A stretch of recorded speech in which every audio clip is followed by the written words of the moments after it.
Eurovision, over the long and weary years, seems to come around about every 6 weeks. It's a bit like the Horse of the Year show.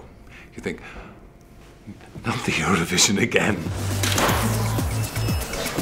We have another camera in our place.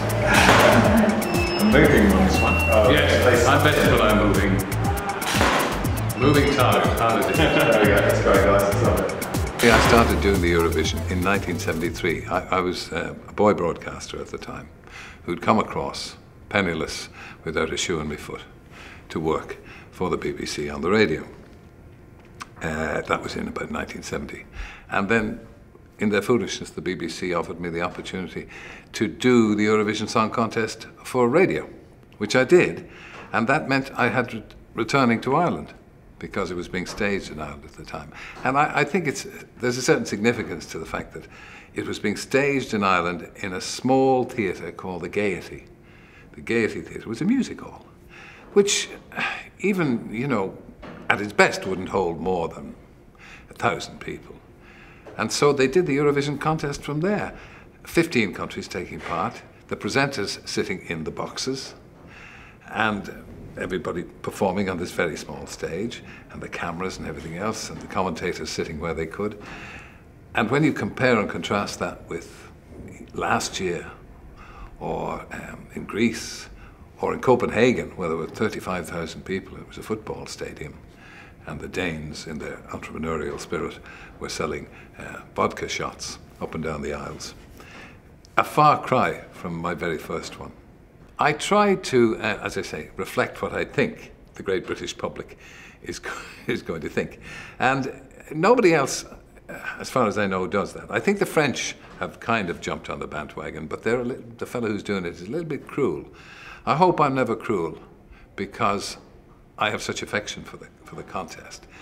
And after all, there's people on there doing their best. They don't know they're being foolish.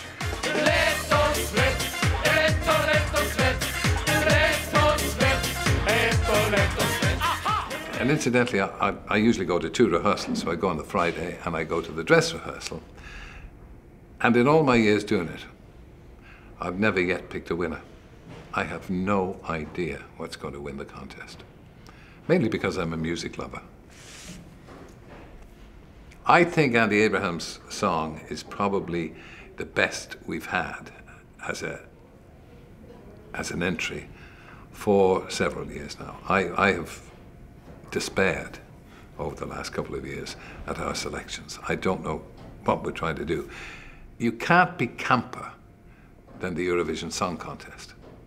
For instance, Ireland has an entry this year, which I think the Irish have entered in a spirit of pique, because they came last year and they're used to winning the thing. So they've got a glove puppet in there. Now, this is supposed to be funny. I've seen it. Hello, ABBA. Hello, Bono. Hello, Helsinki. Hola, Prague. Hello, Taylor. Taylor V. But I think Andy Abrahams is our best entry for ages.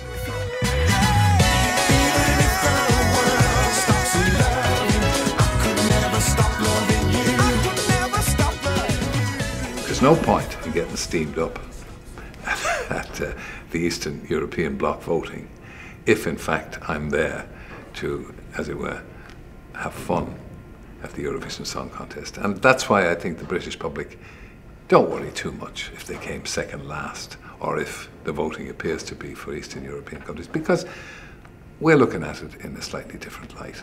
We're not taking it as seriously as other people. We're too grown up for that.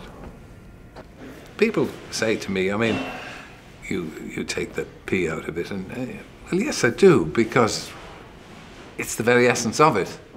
But I still love it. I wouldn't do it if I didn't like it. I mean, why would I traipse all the way to Belgrade to do a 3.5-hour live show? Mind you, you have to be mostly drunk to do it, but that's all right. The term of icon rests easily on my manly shoulders, because I was voted the Icon of the Year by Radio 2. And it hasn't changed me. I'm still the same unspoiled person that I've always been. And I think it's entirely appropriate that there would be shrines to me everywhere. My big mistake was not starting my own religion. I'd be a very, very wealthy man today if I'd done that.